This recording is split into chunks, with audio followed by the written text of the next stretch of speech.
창세기 1장 1절 말씀 읽었는데요. 여러분 놀라지 마십시오. 부목사님이요 성경 안 보고 읽으셨어요.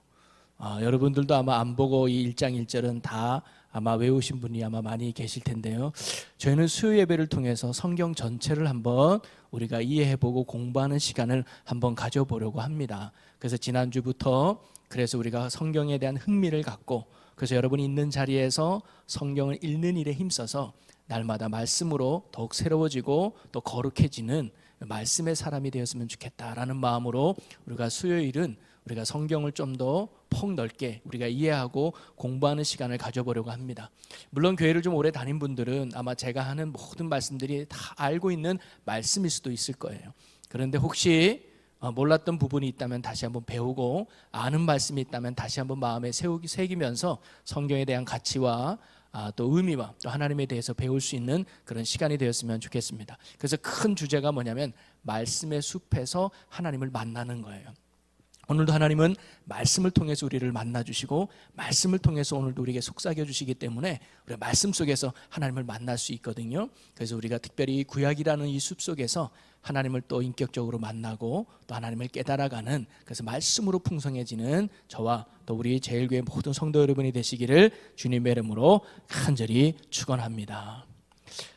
그러면서 제가 지난주에 말씀드린 것은 구약 성경은 하나의 역사의 흐름이 있다라고 여러분께 말씀드렸잖아요. 그래서 역사의 흐름을 알면 성경의 흐름과 맥을 우리가 잡을 수가 있다. 여러분 성경을 우리가 어려워하는 이유는 큰 맥을 잡지 못하니까 군데군데 어려운 부분에서 막혀서 더 이상 성경을 읽지 못하거나 어려운 부분이 있거든요. 근데 큰 맥을 잡으면 이런 흐름 속에서 우리가 묻어가면 훨씬 성경을 이해하고 읽는데 좋다는 거죠. 그래서 지난주에 우리가 그림 하나를 살펴보면서 구약의 39권을 3개의 방으로 나눠서 나눈 그림을 아마 여러분에게 보여준 적이 있죠. 아마 지금도 아마 화면으로 여러분 보실 분들 계실 겁니다. 그래서 크게 3개의 방으로 나눠지는데 하나는 17권이 있는 역사서가 있죠. 거기는 모세 오경을 더불어서 역사서 12권이 이렇게 방이 하나 있고 그 다음에 중간에 작은 방이 있는데 그것은 시가서 성문서라고 해서 욥기부터 아가까지 5권이 있고 그 다음에 또 큰 긴 방이 있는데 이것은 선지서라고 해가지고 예언서라고도 하죠. 그래서 대예언서, 소예언서 나눠서 17권이 이렇게 담겨져 있는 것을 우리가 알 수가 있습니다. 그러면서 우리가 앞에 나오는 역사서만 잘 이해를 해도 우리가 그 옆에 나오는 시가서와 선지서들을 군데군데 이해할 수 있다고 말씀드렸는데요. 왜냐하면 역사서는 하나의 고속도로라고 이해하면 됩니다. 구약의 고속도로예요. 줄기란 말이죠. 그 줄기 속에 성문서나 예언서들은 옆에 붙어있는 휴게소와 같은 거예요. 우리가 흔히 고구마 농사도 질 때 보면 줄기를 뽑으면 그 줄기 중간중간에 고구마가 따라오듯이 역사의 줄기를 붙잡고 가면 그 군데 옆에 성문서가 나오고 예언서들이 나와서 이해하기가 쉽고 훨씬 더 성경이 맥을 잡는 데 도움이 되는 것이죠. 그러면서 저는 여러분과 함께 성경을 역사서 중심으로 쭉 살펴볼 것입니다. 그러면서 중간중간에 성문서와 예언서들을 우리가 한번 살펴보고 들여다볼 것인데요. 그래서 지난주에 구약은 10가지 시대로 나눈다라고 여러분께 말씀드렸잖아요. 10가지 시대. 그래서 지난주에 잠깐 5가지 설명하다가 말았는데 큰 틀 안에서 10가지를 그림을 띄워주면 우리가 이렇게 살펴볼 수 있습니다. 10가지 시대를 여러분 그림을 참고로 한번 보시면 자, 첫째 시대가 인류 시작 시대라고 해서 기간은 약 2100여 년 동안 그리고 역사서는 창세기 1장부터 11장까지 그리고 오른쪽에는 그와 관련된 성문서나 예언서들을 제가 이렇게 적어놨는데요. 그래서 두 번째는 이스라엘 역사의 시작 시대라고 해서 약 400년 동안 있었던 시대고 창세기 12장에서 50장까지 이거와 관련된 성문서는 욥기, 족장 시대에 있었던 욥기가 여기에 포함되고요.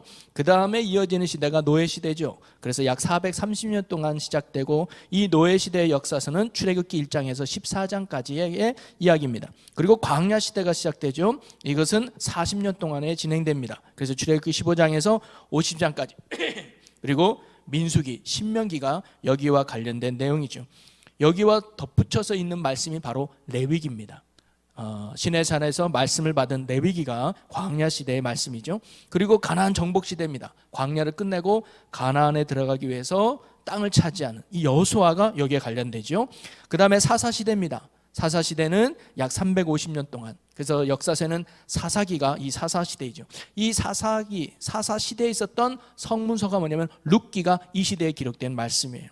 그리고 7번째 시대가 통일왕국 시대로 넘어갑니다. 그래서 사울 왕을 시작으로 해서 솔로몬 왕까지 약 120년 동안, 사울 40년, 다윗 40년, 솔로몬 40년, 이렇게 해서 120년 동안의 통일 왕국 시대가 되죠. 여기에 역사서는 사무엘 상하 그리고 역대상이 여기에 기록되어 있죠.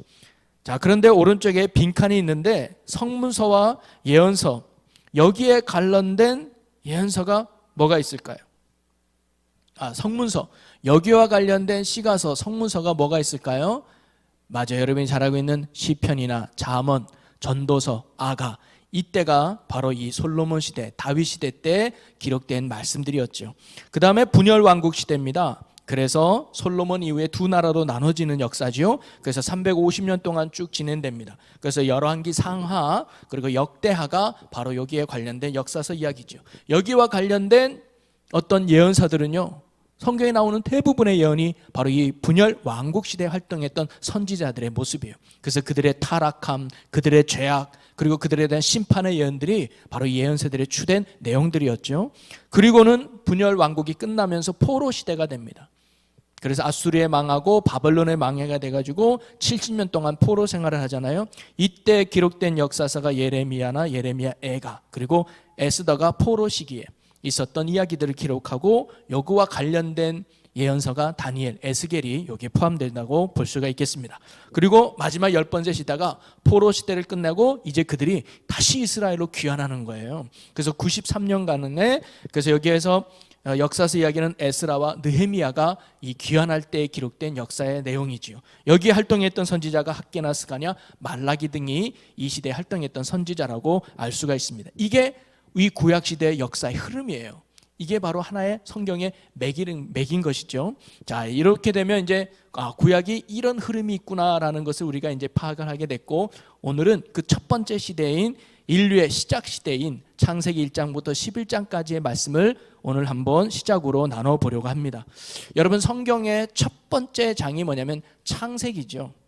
이 창세기라는 말의 의미는 기원, 발생이라는 뜻을 담고 있는데, 한마디로 말하면 창세기는 시작의 책이다라고 정의해 볼 수가 있겠습니다. 그래서 세상이 어떻게 시작됐고, 또 인류가 어떻게 시작됐고, 또 죄가 어떻게 이 땅에 시작됐으며, 또 하나님의 구원이 어떻게 이 땅에 시작됐는지를 시작을 말해주는 책이 바로 창세기라고 할 수 있습니다. 하나님은 천지를 창조하시고, 그리고 마지막에 인간을 만드시면서 인간을 하나님의 대리자로 이 땅 가운데 임명을 하죠. 그러나 인간은 하나님의 말씀에 불순종하게 되고 비극적인 결말로 에덴 동산에서 쫓겨나는 아픔을 겪게 되죠. 그럼에도 하나님은 그들이 타락하였음에도 불구하고 그들을 버리지 않고 그들을 구원하시기 위한 거대한 프로젝트를 준비해 납니다. 하나님을 떠난 인간임에도 불구하고 하나님은 그들을 구원하기 위한 계획을 세우죠. 그리고 그 한 사람 아브라함을 통해서 이스라엘이라는 나라를 만들고 그 이스라엘을 축복의 통로로 사용하셔서 하나님이 다스리는 나라는 어떤 나라인지를 많은 사람들에게 보여주면서 인간을 구원하시기로는 인간 구속의 프로젝트를 시작했다 이 말이죠. 이것이 성경 전체 중심의 이야기예요. 타락한 인간을 다시 구원하기 위한 하나님의 전체적인 이야기가 성경 전체의 이야기죠. 그리고 창세기가 그 구원의 발달을 말해주고 있는 것입니다. 그래서 창세기 1장부터 11장까지는 우리가 인류 일반 역사라고 해서 모든 인류에게 관련된 이야기가 기록된 게 11장까지의 말씀이죠. 자, 그럼 먼저 창세기를 좀 더 우리가 살펴보면, 여러분 창세기의 저자를 누구라 그랬죠? 맞아요, 모세를 보고 있죠. 그래서 모세 오경이라고 해서 창세기, 출애굽기, 레위기, 신명기를 모세가 기록했다라고 우리가 보고 있습니다. 자, 그런데 이렇게 말하는 분도 있어요. 모세가 기록했다고 한다면 모세가 창조를 어떻게 보고 기록했는가? 그가 뭐 오래 산 것도 아닐 텐데, 그가 직접 눈으로 보지 못했을 텐데 어떻게 이렇게 하나님이 천지를 창조하셨다는 것을 이렇게 기록할 수 있었을까라고 의문을 갖는 분도 계시고, 또한 신명기 34장에 보면 모세가 신명기를 지었다고 했는데 34장에 가면 모세가 죽어요. 그리고 죽은 이후의 이야기가 나오거든요.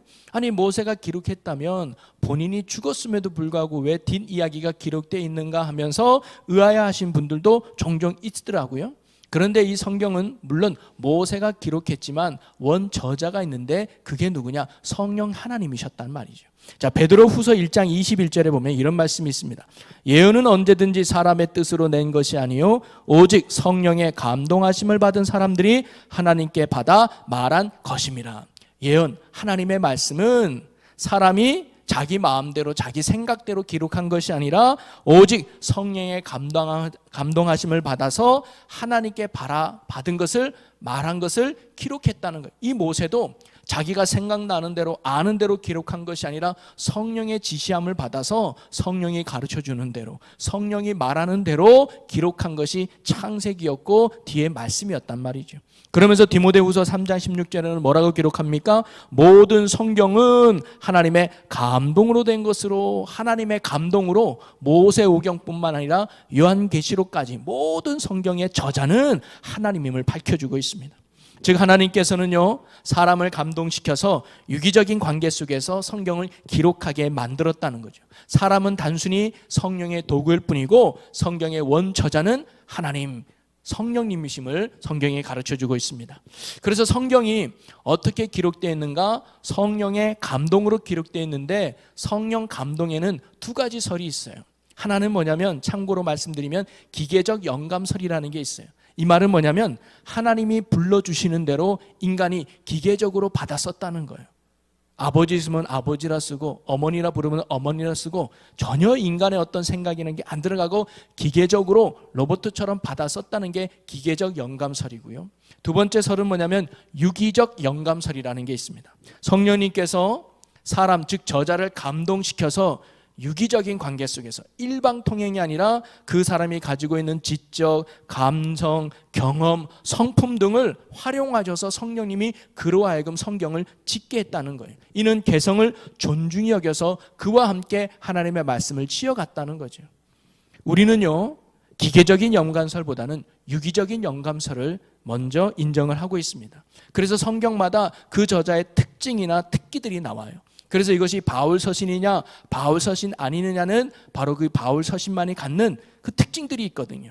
그가 가지고 있는 표현이라든가 그가 가지고 있는 어떤 성품들이 그 글 속에 나타나요. 이것은 뭐냐면 하나님이 무작정 그냥 기계적으로 한 것이 아니라 그 사람의 지적인 수준, 감정적인 수준, 그 다음에 성품들, 경험 등을 하나님이 함께 활용하심으로 성경을 기록했다는 거죠. 그러나 가장 중요한 건 그들의 모든 것들을 이용했지만 원저자는 바로 하나님, 성령님이라는 것을 우리는 분명히 알아야 되죠. 그래서 성경이 하나의 큰 주제로 맞아떨어진다는 것은 원저자가 하나님이라는 것을 우리에게 잘 말해주고 있습니다. 자, 그리고 창세기가 기록된 연대는 언제냐? BC 1500년 경으로 알고 있죠. 예수님이 오시기 전에 1500년 전에 성경이 기록됐어요. 창세기를 포함한 모세오경은 40년의 광야 시대에 모세가 기록한 겁니다. 즉 광야 생활 동안 하나님의 영에 감동받아서 창세기를 기록하게 되고 출애굽기와 레위기, 민수기 등을 기록하게 되죠. 그래서 인간의 시작과 죄의 기원인 1장부터 11장까지, 그리고 하나님의 구원을 이야기해주는 12장에서 50장까지를 설명해주고 있는 게 창세기죠. 그리고 이 창세기의 중심 사상은 뭐냐면 하나님의 선택과 그 선택에 따른 구속, 구원의 이야기가 바로 이 창세기의 핵심 내용이죠. 하나님은 선택하시고 인간의 의지와 상관없이 일방적으로 구원을 이루어 가시는 하나님을 보여주고 있습니다. 즉 역사와 구원의 주체는 인간이 아니라 하나님이라는 것을 보여주는 것이죠. 구원을 이루고 열방을 축복할 통로로 사용하기 위해서 하나님은 한 사람을 선택하고 한 나라를 세우는데 그게 바로 아브라함으로 시작한 이스라엘이라는 거예요. 그를 모델 삼아서 세상에는 힘 있는 사람이 다스리는 게 최고의 나라라고 말하지만 아니야. 하나님이 다스리는 나라, 하나님이 왕인 나라가 진짜 최고야. 그래서 많은 사람들에게 역시 하나님밖에 없구나라는 것을 증거하고 가르치기 위해서 선택한 사람이 아브라함이고 그 만든 나라가 이스라엘이라는 거죠. 그를 통해서 하나님의 나라를, 구원을 이루어가려는 하나님의 큰 포부의 시작이 바로 창세기가 말해주고 있습니다. 자, 그러면서 창세기 1장부터 11장까지가 뭐냐면 인류 시작의 이야기예요. 즉 원시 역사죠. 자, 그림 세 번째를 보면 첫 번째 시대에 대한 간략한 요약 그림이 있습니다. 인류 역사의 시작 시대라고 말하죠. 그래서 여기에는 네 가지 사건을 중심으로 기록되어 있는 걸 알 수 있는데요. 창조와 타락과 홍수와 바벨탑 사건으로 이루어져 있습니다. 이것은 어떤 특정한 인물이나 민족에만 한정된 것이 아니라 모든 인류에 관련되어 있는 일반 역사라고 볼 수 있어요. 그래서 모든 인류를 위한 이야기죠. 그리고 사건 중심으로 전개되고 있는 걸 알 수가 있습니다. 그리고 장소는 에덴부터 하란에 이르기까지 메소포타미아 지역, 애굽이나 아니면 이집트, 그다음에 이란 요런 지역을 배경으로 하고 있고요. 기간은 약 2100년 동안 기록된 것이라고 말해 볼 수가 있습니다. 자, 그러면서 오늘은 그 첫 번째로 인류 역사 시작 중에 창조에 대해서 오늘 한번 여러분과 나눠 보려고 합니다. 자, 오늘 성경 중심의 내용을 좀 더 깊게 들어가면 창조 중심으로 한번 나눠 보려고 하는데요. 창세기의 첫 선언이 뭐로 선포되느냐? 바로 오늘 부목사님이 봉독해 줬던 1장 1절, 태초에 하나님이 천지를 창조하시니라. 자, 이 말씀 우리 다 같이 한번 다 외우셨으니까 우리 한복에 봉독해 봅니다. 시작. 태초에 하나님이 천지를 창조하시니라. 할렐루야. 여러분, 이 말씀이 믿으시나요? 창세기의 첫 말씀은 하나님의 선언으로 시작하고 있다는 거예요.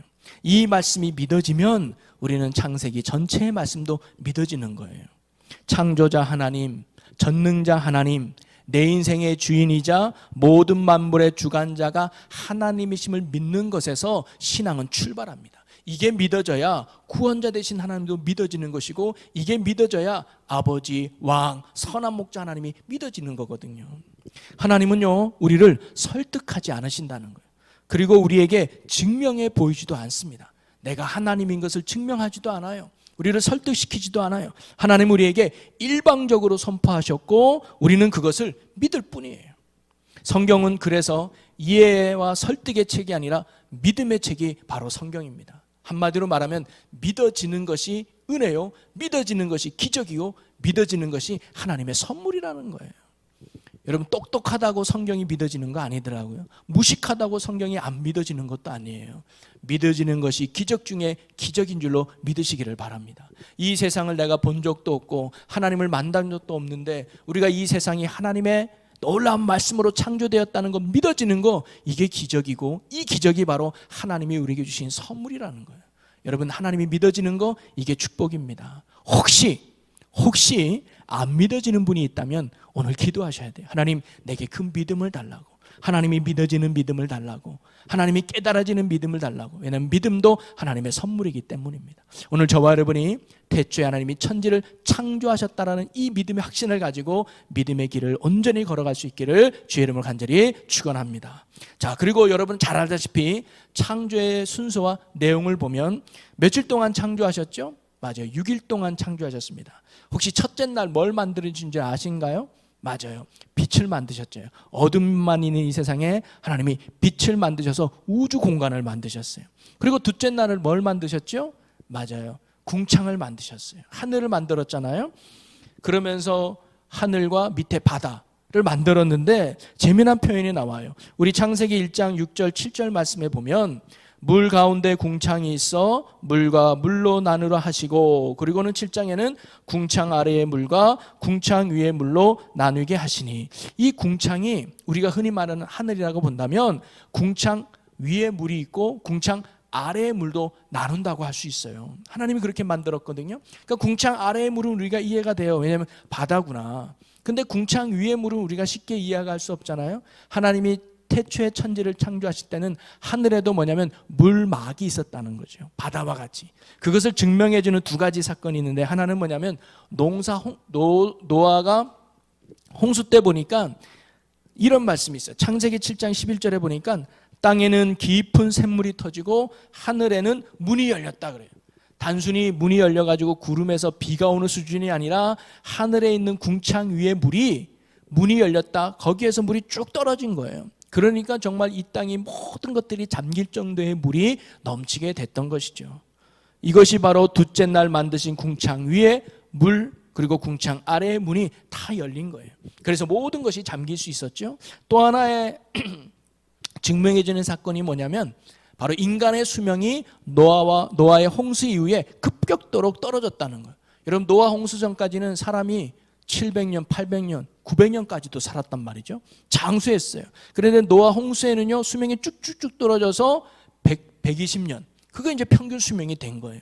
그 이유를 과학자들이 말하기를 이렇게 하늘 위에 물이 있으면요, 그 물이 자외선을 이렇게 막아준대요. 그래서 인간의 수명이 이 땅에서 훨씬 더 오래 살 수 있었는데 그 물 보호망이 없어지면서 인간의 수명이 급속도로 줄게 되었다, 이렇게 말하는 분도 있더라고요. 그게 또 하나의 증명일 수 있어요. 그래서 창조 때는 위에 물이 있었는데 홍수 때 그게 다 떨어졌다는 거죠. 자, 그리고 이렇게 둘째 날을 만드시고 셋째 날에 뭘 만드셨죠? 예, 셋째 날에는 바로 땅을 만드셨습니다. 그리고 그 땅에 식물들을 하나님이 만드셨죠. 그리고 넷째 날에는 바로 그 우주 공간 속에 우리가 알다시피 궁창의 광명체들, 그래서 낮을 주관하는 해, 밤을 주관하는 달들, 별들, 우주의 모든 것들을 하나님이 만들게 되죠. 우리가 지금은 하나님이 해와 달과 별들을 만들었구나라는 것에 대해서 큰 거부감이 없이 그냥 고개를 끄덕이고 믿어지지만, 성경이 기록되었던 당시 사람들에게는 이 궁창의 것들이 만들어졌다는 것은 그들에게는 놀라운 일이었습니다. 왜냐하면 구약의 배경이 되었던 메소포타미아 지역에는 자연 숭배 사상이 많았거든요. 즉 그들은 자연은 신이 만들었다고, 자연이 신을 만드는, 그래서 자연이 능력이 있다고 봤어요. 그래서 태양과 물과 땅을 그들은 우상시했습니다. 자연은 보통이 아니에요. 능력 있는 존재라고 봤어요. 그들이 신이라고 믿었던 것이죠. 그래서 메소포타미아 지역, 즉 그 당시 애굽에 살았던 사람들이나 중동에 살았던 사람들의 가지고 있던 문명이 뭐냐면 자연 숭배하는 거예요. 자연이 능력이 있고 자연이 신이라는 보는 것이죠. 그러나 하나님은 반대로 선포하죠. 자연이 신을 창조한 것이 아니라 창조주 하나님께서 자연을 창조하셨다라고 선포해버리는 거예요. 이 자체가 그들에게는 놀라운 거죠. 자연도 하나님의 피조물에 불과하단 말인가? 그들은 신이 아니란 말인가? 그들은 능력이 없다는 말인가? 그들도 하나님의 창조물일 뿐인가? 이것이 그들에게는 굉장히 놀라운 충격으로 다가왔던 것이죠.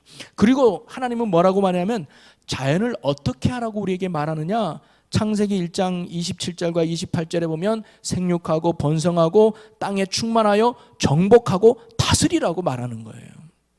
여러분, 하나님은요, 우주를 만드시고 인간에게 다스리라고 위임하셨다는 거 아니겠습니까?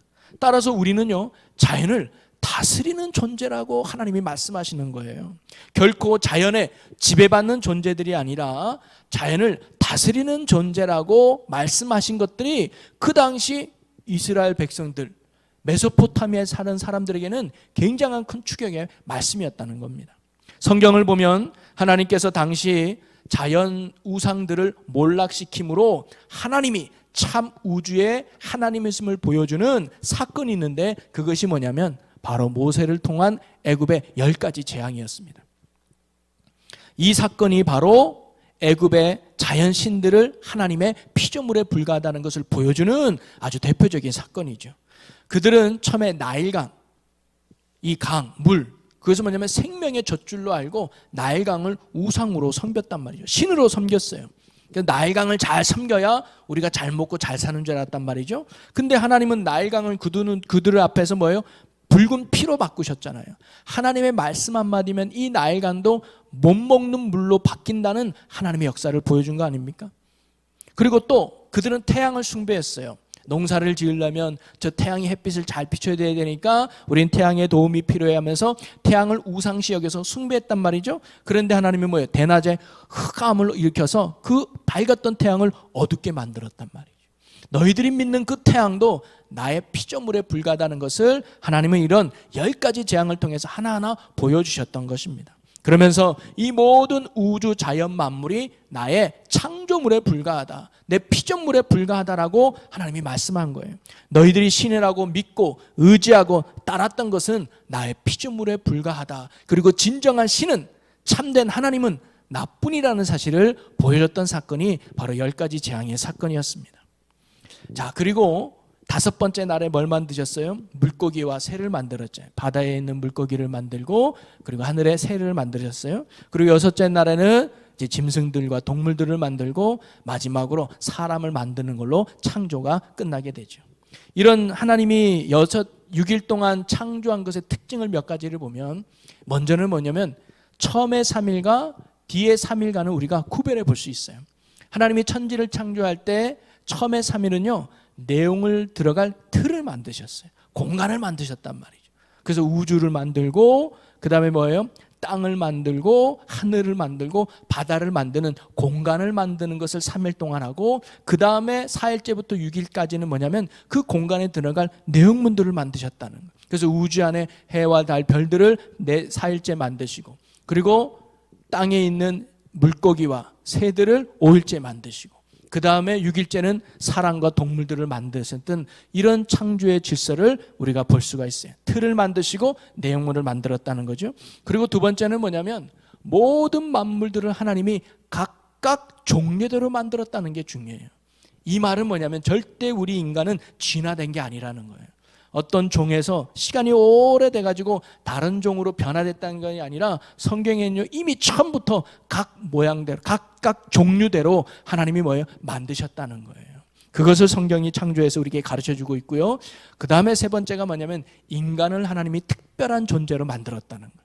이 부분은 우리가 뒷부분에 좀 더 우리가 인간을 왜 만드셨는지를 살펴보면서 나누겠지만, 우리가 먼저는 하나님의 형상을 따라 인간을 만들었다. 다른 것들은요 다 하나님이 말씀으로만 만들었단 말이죠. 근데 인간만이 다른 피조물과는 다른 존재로, 인은 뭐예요? 깊은 관심과 사랑을 가지고 특별히 하나님의 형상을 따라 만들었다는 것은요, 바로 하나님의 걸작품 중에 걸작품이 바로 사람들이라는 겁니다. 그래서 여러분 주변을 돌아보면 나와 똑같은 사람 없잖아요. 다 한 사람 한 사람이 하나님이 귀하게 만든 걸작품이라는 거예요. 그리고 나는 하나님의 이러한 걸작품이라는 것을 깨닫는 것이, 그것이 바로 구원이에요. 여러분, 구원은 다른 게 아니라 회복이란 말이에요. 회복. 내 가치를 회복하는 거예요. 이 세상에서는 내가 별 볼 일 없는 사람이라고 세상 사람들이 손가락질해도 구원받은 성도는 뭐예요? 니들은 그렇게 아무리 해도 나는 하나님의 최고의 걸작품이야. 나는 하나님께 최고로 사랑받는 존재야. 그래서 나를 구원하기 위해 하나님은 하나뿐인 예수를 나를 위해 보내셨어. 나는 이만큼 하나님께 사랑받는 귀한 존재야. 이걸 깨닫는 것이 이게 구원받은 성도의 모습이고 회복이라 이 말이죠. 그리고 6일 동안 창조하신 후에 하나님은 뭐예요? 보시기에 심히 좋았더라라고 말씀하시면서, 그 전에 하루하루는 그냥 보시기에 좋았다라고 했는데 마지막 6일 사람까지 다 만드신 후에 보시기에 심히 좋았다. 이건 창조의 완성, 하나님의 뿌듯함을 이야기해주고 있는 것이죠. 그러면서 7째 날에 하나님이 안식하셨음을 이야기해주고 있습니다. 안식한 의미는 뭘까요? 끝났다는 거예요. 창조가 내 마음에 쏙 들도록 완성됐다라는 그런 의미가 안식에 포함되어 있는 것이죠. 그래서 하나님은 나중에 우리가 십계명도 배우겠지만 그 십계명이 뭐예요? 안식일을 거룩히 지키라고 말했잖아요. 그 의미는 뭐냐면 단순히 쉬라는 것이 아니라 이 창조의 목적과 의미를 되새겨보라는, 하나님이 창조주가 되시는구나. 그리고 우리는 그분의 피조물에 불과하구나. 그리고 우리는 그 하나님의 뜻 안에서 살아가는 존재들이라는 것을 안식일을 통해서 되새기면서 우리의 시선이 다시금 하나님을 향하는 신앙 경고하는 그 신앙의 회복, 그 시간이 바로 안식이라는 거죠. 자, 그러면서 오늘날의 안식일의 의미가 바로 주일로 바뀌었다는 것 또한 우리가 알아야 된다는 거예요. 그래서 초대교회 성도들은요, 안식 후 첫날 모여서 연보도 하고 예배를 드리는 것이 오늘날 우리가 주일날 모여 예배 드리는 의미로 된 거 아니겠습니까? 이게 뭐냐면 안식일의 의미가 바뀌었기 때문이에요. 여러분, 하나님이 천지를 창조하시고 안식했다는 의미가 뭐예요? 창조의 완성이에요. 그걸 기념하기에 안식일을 지키는 거예요. 그런데 주일은 뭐예요? 구원의 완성이에요. 예수님이 십자가 지시고 죽으신 후에 3일 만에 다시 부활하신 그날, 안식 후 첫날, 그날이 뭐예요? 구원의 완성이에요. 우리의 모든 죄가 씻음받고 예수 그리스도의 부활로 말미암아 우리도 이제는 예수 그리스도와 함께 산자가 되었다고 하는 완전한 구원의 완성, 그게 부활이거든요. 그래서 그날이 오늘날 뭐예요? 안식일의 의미가 된 거예요. 그래서 초대교회 제자들도 안식 후 첫날, 그날이 진정한 안식의 의미라고 되새기며 그날 모여서 하나님을 찬양하고 그날 모여서 하나님을 예배하는 그런 신앙의 모습으로 나아갔던 것이죠. 그래서 오늘날 우리도 영적 창조의 회복인 주일날, 바로 안식 후 첫날인 오늘 일요일을 우리가 영적 안식일로 삼아서 우리가 하나님 앞에 예배 드리고 있는 것입니다. 자, 이렇게 창조에 대해서 살펴봤고, 이제 그렇다면 또 창조에서 빼놓지 말아야 할 중요한 의미가 하나 있는데, 그게 뭐냐면 사람을 창조하신 하나님의 모습입니다. 자, 사람은 어떻게 그리고 왜 하나님이 창조하셨을까요? 하나님은 다른 피조물과는 다르게 사람을 만들었는데 1장의 말씀과 2장의 말씀이 달라요. 1장 27절에 보니까 하나님이 자기 형상 곧 하나님의 형상대로 사람을 창조하시되 남자와 여자를 창조하시고, 1장에는 하나님의 형상대로만 창조했다라고 나와요. 근데 2장에는 어떻게 나오냐면 2장 7절에 여호와 하나님이 땅의 흙으로 사람을 지으시고 생기를 그 코에 불어넣으시니 사람이 생명이 되니라. 여기서는 사람을 흙으로 만들고 그 코에다가 하나님이 생기를 불어넣었더니 그때부터 사람이 생명이 되었다라는 말씀으로 사람의 창조 이야기가 나옵니다. 아니, 그러면 하나님이 따로따로 만들었느냐? 그게 아니라 사람은 이런 두 가지 특징을 가지고 창조되었음을 성경이 두 가지로 우리에게 가르쳐주고 있는 것이죠. 그러면서 왜 하나님이 인간을 만드셨고, 그 인간을 만드신 목적이 무엇이며, 그리고 그 인간은 이 땅에서 어떻게 살아가야 되는지가 이 창조한 내용 속에 담겨져 있습니다. 그 첫째는 뭐냐면 인간은 하나님의 형상이라는 걸 잊지 말아야 된다는 거죠. 여러분, 이 하나님의 형상이라는 것은 모양 아니에요? 뭐 하나님이 그래서 뭐 눈이 두 개고 귀가 두 개고 이런 겉모습뿐만 아니라 여기서 하나님의 형상은 그분이 가지고 있는 내면의 성품이에요. 지정의, 뭐 이런 내면의 인격, 성품을 인간이 뭐예요? 받았다는 거예요. 그래서 하나님을 드러내는 거울과 같은 존재가 바로 인간이라는 거죠. 그래서 세상은 사람을 통해서 하나님을 보여지게 되는 것입니다. 그래서 인간이 하나님의 형상으로 특별히 존재되었다고 하는 두 가지 증명이 있는데, 저는 하나가 말의 능력이라고 봐요. 여러분, 하나님은 어떤 분이에요? 말씀으로 모든 것을 창조하신 능력의 분 아닙니까? 그런데 인간만이 언어를 사용할 수 있어요. 그리고 인간만이 말의 능력이 있어요. 여러분, 그런 말 많이 들어봤잖아요. 우리나라 말에도 보면 말이 씨가 된다, 말한 대로 된다는 거 아니에요? 그게 뭐냐면 하나님의 형상으로 만들어진 인간의 능력이 인간에게 있기 때문이에요. 그리고 또 하나는 뭐냐면 창조하신 하나님의 성품처럼 인간만이 뭐냐? 발전을 시켜요. 여러분, 지금 우리가 이렇게 비대면 예배 속에서도 불구하고 여러분, 저와 여러분이 얼굴을 마주치며 지금 실시간으로 예배 드릴 수 있는 게 뭐예요? 이게 발전이에요. 동물들은요 100년 전이나 1000년 전이나, 미안하지만 앞으로 100년 후나 200년 후나 동물들은 거서 거기에요. 근데 인간만이 발전할 수 있어요. 인간만이 발달할 수 있어요. 왜냐? 하나님의 형상으로 지은 성품이 인간에게 있기 때문이죠. 그게 바로 인간들의 놀라운 하나님의 성품입니다. 그리고 인간이 가질 하나님의 핵심적인 성품이 뭐냐면 사랑이라, 이만 사랑. 예, 그게 바로 우리가 갖는 하나님의 형상으로 지은 인간의 모습입니다. 그리고 하나님은 인간을 다스리는 존재로 세우셨어요. 1장 28절에 보면 하나님이 그들에게 복을 주시며 하나님이 그들에게 이르시되 생육하고 번성하여 땅에 충만하라, 땅을 정복하라, 바다의 물고기와 하늘의 새와 땅에 움직이는 모든 생물을 다스리라 하시니라. 다스릴 사명이 인간에게 있는 거예요. 하나님의 대리 통치자의 의미가 바로 우리들이란 말씀입니다. 하나님의 뜻 안에서, 하나님의 계획 안에서 하나님의 사명이 바로 인간들에게 있다는 거예요. 다스린다는 것은 통치를 의미하는 것이지 억압을 의미하는 것은 아닙니다. 인간은 하나님의 대리인으로서 그 다스리는 대상들의 유익을 위해서 다스려야 된다는 거예요. 내 욕심과 내 이익을 위해서 그들을 이용하는 것이 아니라 그들을 향한 하나님의 목적과 선함이 이루어질 수 있도록 섬기는 사역이 인간들에게 있다는 거예요. 그래서 하나님은 인간으로 하여금 세상 자원을 유용할 수 있도록 허락하셨지만 그래서 먹을 수 있으면 마음대로 먹고 필요에 따라서 사용할 수 있도록 허용하셨지만 남용하는 권리는 주지 않았다는 거예요. 우리 마음대로 없애고 우리 마음대로 이렇게 할 수는 없다는 거예요. 왜냐하면 우리는 이 자연의 주인이 아니라 하나님께 대리인인 뭐예요? 청지기이기 때문이라요. 우리는 이 자연 만물에 대한 청지기라는 겁니다. 여러분, 청지기가 뭐예요?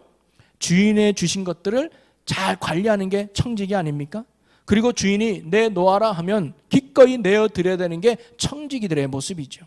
여러분, 인간의 비극이 어디서부터 오는지 아십니까? 그것은 바로 내가 주인이라고 착각하고 내 것이라고 고집 부릴 때부터 인간의 비극이 시작된다는 거예요. 이 세상에 가만히 보면 내 것이 어디 있나요? 여러분, 태어날 때부터 가지고 태어나는 사람 있나요? 아무것도 없어요. 모든 것이 하나님께로 물려받은, 잠시 빌려서 내가 쓰는 것뿐이라는 거죠. 여러분, 내 생명 내 것입니까? 내 것이라도 내가 5년 더 살 수 있고 내 것이라고 5년 먼저 죽을 수 있나요? 내 마음대로 할 수 없어요. 그것이 내 것이 아니라고 하는 증거 아니겠습니까? 내 뱃속에서 10개월 동안 품었던 아이는 내 것인가요? 내 마음대로 할 수 없는 거죠. 자녀를 내 것이라고 고집하고 집착할 때 인생의 비극이 찾아오고 마음의 상처와 또 마음의 아픔을 잊게 되는 것이죠. 물질이나 건강이나 이게 다 내 것입니까? 여러분, 내 것이라는 의미는 뭐냐면 내 마음대로 할 수 있을 때 내 것이 되는 거예요. 근데 이 모든 것들이 내 마음대로 할 수 있는 게 아니잖아요. 하나님의 은혜로 잠시 내가 맡고 쓰는 것뿐이라는 것을 깨달아야 한다는 겁니다. 여러분, 남의 돈도 오래 가지고 있으면 돌려줄 때 어떤 생각이 드느냐? 아까운 생각이 들 때가 있어요. 남의 돈도 괜히 내 것처럼. 여러분, 우리가 11조도 드려야지 하다가 한 주 깜빡하고 안 드리면요, 다음 주에 드릴 때요, 아까운 생각이 드는 거예요. 그때는 몰랐는데 오래 갖고 있다 보면 야, 이 돈이면 내가 이것도 할 수 있고 저것도 할 수 있는데 자꾸 욕심이 생긴다는 거죠. 그래서 성경은 돈을 사랑함이 일만하게 뿌리다라고 말하면서 돈 자체가 문제가 되지 않지만 그것에 마음을 두고 사랑하는 것이 오히려 죄로 가게 되는 원인이 된다는 거예요. 내 생명이나 내 지식이나 또는 내 자식이나 물질이나 모든 것까지도 그것은 내 것이 아니라 모든 것이 하나님의 것임을 고백하는 것이 오늘 창세기 1장 1절을 믿는 성도의 신앙입니다. 내 권리를 이양하고 내 권리를 포기하고 내려놓을 때 우리 안에 참된 평안이 또한 생기는 것이죠. 어느 교인이 그래요. 전에는 내가 월급 타면 이것저것 모든 가계부를 내가 했는데 이제는 그것을 아내에게 맡기니까 본인이 너무 편하다는 거예요. 신경 안 써도 되니까. 그리고 나는 그냥 용돈만 딱딱 터서 딱 쓰니까 너무 편하다는 거예요. 근데 가만히 생각해 보니까 우리 신앙생활이 그래야 될 것 같아요. 내 것이 아니고 모든 것을 하나님께 돌려드리고 나는 뭐예요? 필요할 때마다 하나님께 다 쓰면 되는 거 아닐까요? 하나님, 이게 필요해요. 모든 것은 하나님의 거예요. 다 가지세요. 그리고 제가 필요할 때마다 다 쓰는 거. 이런 인생에 무슨 걱정이 있고 이런 인생에 무슨 염려와 두려움이 있을까요? 여러분, 오늘 저와 여러분이 하나님께 위임받은 청직이라는 마음을 가지고 살아갈 수 있는 저와 여러분이 되시기를 주님의 이름으로 간절히 축원합니다. 우리가 건강한 신앙생활, 행복한 신앙생활은 나는 청직일 뿐입니다라는 신앙생활에서 출발하는 것 같아요. 하나님, 내 것은 없습니다. 모든 것이 하나님의 것입니다.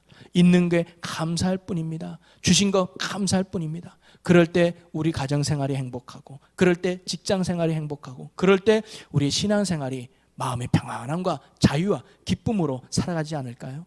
오늘 모든 창조자이신 하나님의 주인됨을 인정하고 모든 걸 맡기고 순종하며 청지기 마음으로 살아갈 수 있는 저와 여러분이 되시기를 주님의 이름으로 간절히 축원합니다. 그리고 세 번째가 뭐냐면 생명의 존재예요. 하나님이 사람을 만드신 것이 형상을 따라 만들고 다스리는 존재를 만들고, 세 번째는 생명의 존재를 만들었다는 거예요. 여러분, 2장 7절에 보면 하나님이 흙으로 만드시고 그 코에 생기를 불어넣었더니 그때부터 사람이 뭐예요? 생명이 되었다 그러잖아요. 여러분, 그 생기라는 말은 뭐냐면 원어상 호흡, 숨이라는 거예요. 쉽게 말하면 하나님이 이렇게 숨을 불어넣었다는 거예요. 이건 어떤 의미가 있냐면요, 여러분, 사람도요, 아무리 건장한 체격을 갖고 아무리 튼튼해도 숨이 끊어지면 아무 소용없는 거예요. 숨이 끊어지면 끝나는 거예요. 인간이 그와 같은 존재예요. 인간이 바로 하나님의 호흡, 즉 하나님의 은혜로 살아갈 때 인간이 인간답게 살아갈 수 있다는 거예요. 바로 사람이 생명이 되었다는 말은 뭐냐면 하나님과의 참된 교제 속에서만 인간은 참다운 삶을 살아갈 수 있다는 거예요. 하나님의 교제 속에서 참 기쁨을 누리고 하나님의 교제 속에서 참 만족을 느끼고 하나님의 교제 속에서 참 행복을 느끼는 존재가 바로 사람이라는 거예요. 그게 에덴 동산 아니겠어요? 그게 태초에 창조됐던 인간의 모습이었습니다. 그래서 벌거벗어도 부끄럽지 않았어요. 벌거벗어도 해야 되지 않았어요. 두렵지 않았어요. 기쁨이 충만하고 감사가 넘치고 행복했던 이유는 뭐냐면 하나님과의 참 교제 안에서 인간이 살아갔기 때문에 벌거벗어도 문제되지 않았던 것이죠. 그런데 하나님과의 관계가 끊어지는 순간 그 모든 기쁨과 행복을 잃어버리는 존재가 인간들이 되었던 것이죠. 자, 그리고 또 하나 우리가 사람을 만드는 부분에서 마지막으로 살펴볼 내용이 뭐냐면 하나님은 남자와 여자를 만드셨다는 거죠. 왜 아담 혼자 만들지 않고 하와를 만들었는가? 하나님이 창조하신 후에 유일하게 보시기 안 좋은 것이 하나 있었어요. 그게 뭐냐면 사람이 독처하는 것이라고 보셨습니다. 그러면서 여자를 만들었죠. 창세기 2장 18절 말씀 볼까요? 여호와 하나님이 이르시되 사람이 혼자 사는 것이 좋지 아니하니 내가 그를 위하여 돕는 배필을 지으리라 하시니라. 독처하는 것이 보기 안 좋아서 하나님이 그에게 돕는 배필, 여자를 만들어 주거든요. 여기에서 두 가지의 또 큰 의미가 있습니다. 하나는 뭐냐면 여자를 만들 때 어떻게 만들었느냐? 아담의 갈비뼈를 취해서 여자를 만들었다는 거예요. 자, 21절을 보면 여호와 하나님이 아담을 깊이 잠들게 하시니 잠들매 그가 그 갈비뼈 하나를 취하고 살로 대신 채우시고. 여러분, 갈비뼈로 만들었다는 것은 하나님이 뭔가 의도된 바가 있다는 거예요. 여러분, 말씀으로도 만들 수 있는 하나님이 그냥 여자 생겨라 뿅 하고 생길 수도 있는 거 아니겠어요? 아니면 옆에 있는 흙덩어리 가지고도 만들 수도 있잖아요. 그런데 아담의 몸에서 갈비뼈를 취해서 만들었다는 것은 어떤 의미가 있을까요? 여러분, 갈비뼈는 특별히 어떤 뼈예요? 심장을 보호하는 뼈 아닙니까? 심장은 뭔데요? 내 목숨에 가장 중요한 게 심장인데 그 심장을 보호하는 게 갈비뼈 아닙니까? 즉 갈비뼈를 취해서 여자를 만들었다는 것은 뭐냐면 이 여자는 남자의 생명과도 같은 존재라는 의미가 담겨져 있는 거예요. 만약에 하나님이 여자를 발바닥 뼈에서 했으면 발바닥처럼 여겼을 거죠. 너는 내 발바닥만한 존재야. 어디 까불어. 이렇게 했을 거예요. 근데 갈비뼈를 취한 건 뭐예요? 내 생명과도 같은 존재라는 의미가 갈비뼈라는 거예요. 그래서 아담은 여자를 보고 뭐라고 고백합니까? 내 뼈 중에 뼈요, 살 중에 살이다. 이 말은 뭐예요? 내가 너고 너가 나구나. 너는 나와 같이 동등된 존귀한 인격체구나. 이런 고백이 담겨져 있는 거 아닙니까? 원래 부부와 모든 사람들은 그런 존중감이 있어야 된다는 거죠. 부부 간에도 물론이거니와 우리가 부부가 아닌 모든 사람들은 뭐예요? 너나 나나 다 존귀한 존재들이구나. 나도 존귀하고 너도 존귀하고. 사장만 존귀하고 종업원은 별 존귀한 게 아니라 사장도 존귀하고 종업원도 존귀하고 밑에 있는 사람이나 아래에 있는 사람이나 다 존귀한 자세. 그게 바로 하나님이 갈비뼈로 취했다는 그 의미가 담겨져 있는 겁니다. 그리고 돕는 배필로 만들었다고 나와요. 그 돕는 배필이라는 의미가 뭐냐면 원어적으로는 응답하는 자라는 의미입니다. 응답한다는 건 뭐예요? 어떤 질문이 되어지거나 어떤 문제가 생기면 그거에 대한 해답을 내놓는다거든요. 근데 누가? 자기 혼자 못한다는 거예요. 하와를 통해서 함께 그 응답을 이루어가고 함께 그 문제를 해결해 간다는 존재예요. 한마디로 말하면 인생의 동력자들이라는 거죠. 이 땅에서 하나님이 맡겨진 사명을 잘 이룰 수 있도록, 이 땅에서 하나님이 이루신 그 뜻을 잘 이룰 수 있도록 나와 너가 연합해서 같이 가는 그 의미가 바로 하나님이 여자를 만든 목적이었다 이 말이죠. 홀로 하나님 앞에 완전해질 수는 없습니다. 아담 혼자. 그래서 여자와 함께함으로 아담도 완전해질 수 있었고 남자는 여자와 함께, 여자는 남자와 함께함으로 완전한 인격체로 세워질 수 있었던 것이죠. 서로를 위한 존재로 살아가는 것입니다. 부리는 존재가 아니라 합력했을 때 하나님의 올바른 창조의 뜻을 이 땅 가운데 이룰 수 있었다고 하는 것이죠.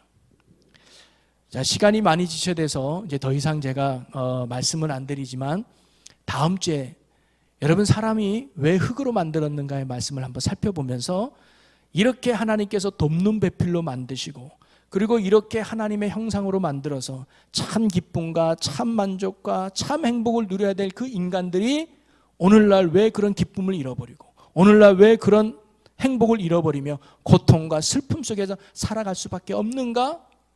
그 이유를 다음 주에 한번 살펴보려고 합니다. 결론은 죄 때문이에요. 타락했기 때문에 그 은혜를 잃어버린 거거든요. 그것을 한번 다음 주에 살펴보면서 우리가 또 하나님 말씀 앞에 가까이 갔으면 좋겠습니다. 우리 이 시간 함께 같이 기도했으면 좋겠어요. 오늘 들은 말씀을 가지고 여러분 짧게 한 2-3분 동안만 같이 기도했으면 좋겠는데요.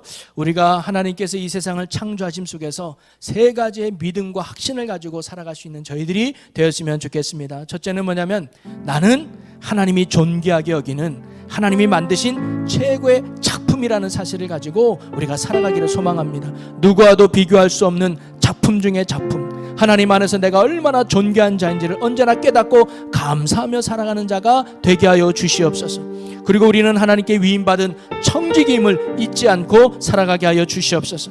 이 땅에 내 것은 없습니다. 모든 것이 하나님의 것임을 믿는 믿음으로 하나님께 맡기고 순종하는 삶을 사는 저희들이 되게 해달라고, 또한 우리에게 허락된 자연을 잘 돌보고 후손들에게 잘 넘겨줄 수 있는 주님의 뜻 안에서 다스릴 수 있는 자들이 되게 해달라고, 그리고 아내와 남편이 서로 돕는 배필임을 기억하고 함께 사랑하고 함께 도와주며 함께 하나님의 뜻을 이루는 믿음의 부부, 믿음의 가정이 될 수 있도록, 하나님의 생명이 넘치는 가정과 삶이 되어질 수 있도록 우리 시간 다 같이 주여 한번 외치고 우리 함께 동선으로 기도하겠습니다. 주여, 사랑과 은혜가 많으신 아버지 하나님, 태초에 하나님이 천지를 창조하셨다는 이 선언을 우리가 온전히 믿음으로 따르게 하여 주시옵소서. 그리고 우리가 하나님의 거룩한 작품을 잊지 아니하고 하나님의 사랑받음을 잊지 아니하고 감사하며 믿음으로 주만 바라보며 살게 하여 주옵소서. 우리는 하나님께 청지기임을 잊지 아니하고 이 땅에 내 것은 없고 모든 것이 하나님의 것임을 고백하며 하나님께 맡기며 순종하며 살아가는 저희들이 되게 하여 주시옵소서.